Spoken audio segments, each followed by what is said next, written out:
dengan saya, Mr. Sorchan, di dalam channel pengembangan kepribadian. Kita akan saat ini belajar bagaimana kita bisa memahami orang lain. Memahami orang lain pasti akan mendatangkan hasil yang baik di dalam keseluruhan aspek kehidupan kita. Memahami orang lain bisa kita terapkan terhadap keluarga, ke dalam pekerjaan, ke dalam relasi kita dengan teman-teman kita, dan bahkan di masyarakat, bangsa, negara, bahkan di dalam dunia internasional sekalipun. Nah, banyak orang gagal untuk bisa memahami orang lain karena banyak aspek, banyak persoalan. Namun sebelum kita melihat bagaimana penyebab gagalnya kita memahami orang lain, kita harus melihat pentingnya memahami itu sendiri. Memahami itu sendiri tadi saya katakan akan mendatangkan hasil yang baik di dalam kehidupan kita. Perhatikan yang dinyatakan di dalam tulisan Climbing the Executive Ladder, karya dari Kinzel dan Dale, mengatakan hanya ada sedikit hal yang bisa mendatangkan hasil yang lebih besar selain waktu dan perjuangan yang kita curahkan untuk memahami orang lain. Hampir tak ada hal lain yang bisa meningkatkan nilai kita sebagai pemimpin atau manusia.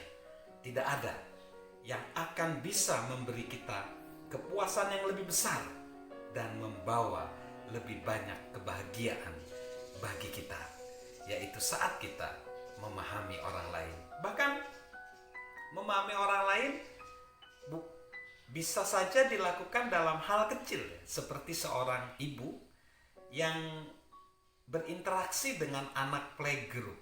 Pada suatu hari, ibu itu sedang membuang sampah keluar dari rumahnya, dan ternyata ketika dia balik ke rumahnya, dia terkunci.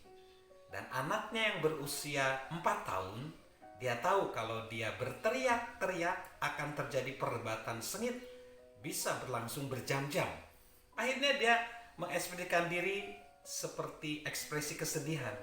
"Hai sayang, ya ampun, kamu nanti terkunci loh di dalam rumah." Dan apa yang terjadi? Anak itu langsung membuka pintu yang terkunci itu. Memahami orang lain akan mempermudah pekerjaan-pekerjaan kita, akan membawakan hasil, dan yang membawa kita kepada kesuksesan.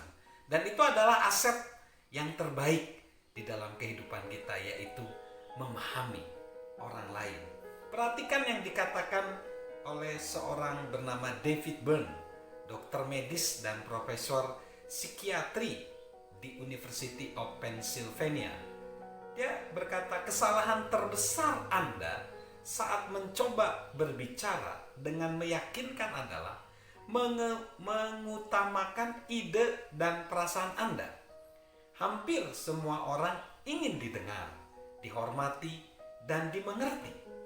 Ketika mereka tahu mereka sedang dimengerti, mereka lebih termotivasi untuk memahami sudut pandang Anda.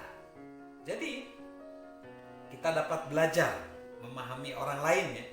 Bagaimana mereka berpikir, bagaimana mereka punya ide, dan bagaimana mereka punya ilham yang mengilhami pikiran mereka.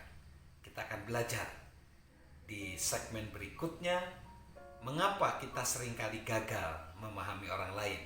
Padahal memahami orang lain adalah aset terbesar di dalam kehidupan kita. Salam sukses luar biasa dari saya, Mr. Sorchan.